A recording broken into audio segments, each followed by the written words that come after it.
एक, दो, तीन।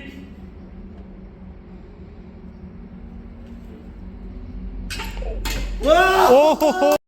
Hello everyone. आज हम बात करेंगे पीरियोडाइजेशन के बारे में, जो कि स्ट्रेंथ ट्रेनिंग और स्पोर्ट्स परफॉर्मेंस का एक साइंटिफिकली प्रूवन प्लानिंग मेथड है। अगर डेफिनेशन की बात करें तो पीरियोडाइजेशन का मतलब है ट्रेनिंग को एक स्ट्रक्चर्ड और प्लान्ड तरीके से प्रोग्राम करना, जिसमें हम टाइम के साथ साथ ट्रेनिंग वेरिएबल्स जैसे कि वॉल्यूम, इंटेंसिटी, फ्रीक्वेंसी और एक्सरसाइज सिलेक्शन को सिस्टमेटिकली चेंज करते हैं। इसका मेन ऑब्जेक्टिव होता है स्ट्रेंथ गेन्स को ऑप्टिमाइज करना, प्लेट्यूज को अवॉइड करना, ओवर ट्रेनिंग और इंजरी रिस्क को कम करना। सिंपल शब्दों में पीरियोडाइजेशन ट्रेनिंग को रैंडम नहीं बल्कि साइंटिफिक तरीके से चलाने का प्रोसेस है। In other words, periodisation training variables का प्लान्ड मैनिपुलेशन है ताकि सही टाइम पे परफॉर्मेंस पीक करे, फटीग मैनेज हो, ट्रेनिंग स्टैग्नेशन ना आए। इस अप्रोच में अलग अलग मॉडल्स यूज किए जाते हैं, जैसे कि लीनियर पीरियोडाइजेशन, अंड्यूलेटिंग पीरियोडाइजेशन, ब्लॉक पीरियोडाइजेशन एटसेट्रा। अब बात करते हैं प्रिंसिपल बिहाइंड पीरियोडाइजेशन के बारे में।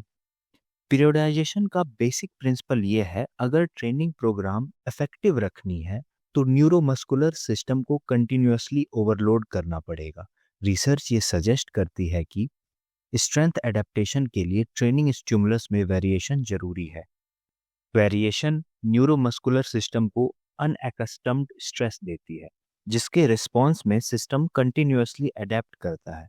अगर लंबे समय तक सेम लोडिंग, सेम रेपिटेशन और सेम इंटेंसिटी यूज होती रहे तो फटीग एक्युमुलेट होती है, रिकवरी कंप्रोमाइज होती है और स्टैग्नेशन और प्लेट्यू आ जाती है। इसीलिए पीरियोडाइजेशन का पर्पस है ट्रेनिंग में स्ट्रक्चर्ड वेरिएबिलिटी को इंट्रोड्यूस करना, ताकि सेम लोड के स्ट्रेस से होने वाले नेगेटिव आउटकम्स को ऑफसेट किया जा सके। अब बात करते हैं टाइप्स ऑफ पीरियोडाइजेशन के बारे में। सबसे पहले लीनियर पीरियोडाइजेशन। अगर लीनियर पीरियोडाइजेशन की बात करें तो इसमें training phase wise high volume से हाई इंटेंसिटी की तरफ प्रोग्रेस करती है। शुरुआत में वॉल्यूम ज़्यादा होती है, इंटेंसिटी कम, और धीरे धीरे वॉल्यूम कम और इंटेंसिटी ज़्यादा होने लगती है। नाउ अनड्यूलेटिंग पीरियोडाइजेशन। अनड्यूलेटिंग पीरियोडाइजेशन में वॉल्यूम और इंटेंसिटी बहुत फ्रिक्वेंटली चेंज होती रहती है। डेली या वीकली बेसिस पर लोडिंग वेरी होता है इसमें। Next is block periodisation. Block periodisation में ट्रेनिंग को अलग अलग ब्लॉक्स में डिवाइड किया जाता है, जहां पहले फाउंडेशनल फिटनेस डेवलप की जाती है और फिर उसे धीरे धीरे स्पेसिफिक स्पोर्ट परफॉर्मेंस की तरफ ले जाया जाता है, जैसे एक्यूमुलेशन ब्लॉक।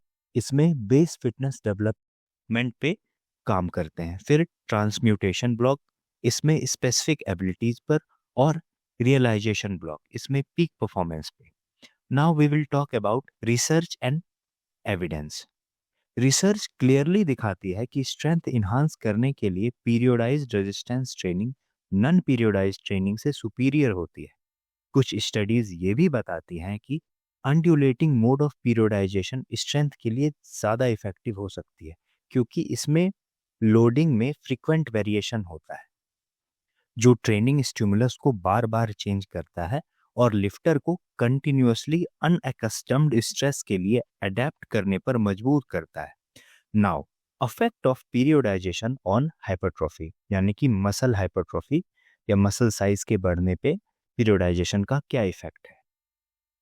अगर हाइपरट्रॉफी या इंक्रीज इन मसल साइज की बात करें तो अब तक की स्टडीज ये सजेस्ट करती हैं कि हाइपरट्रॉफी का main driver total training volume होता है। इसीलिए पीरियोडाइज्ड ट्रेनिंग का हाइपरट्रॉफी पे कोई क्लियरली सुपीरियर इफेक्ट प्रूव नहीं हुआ है।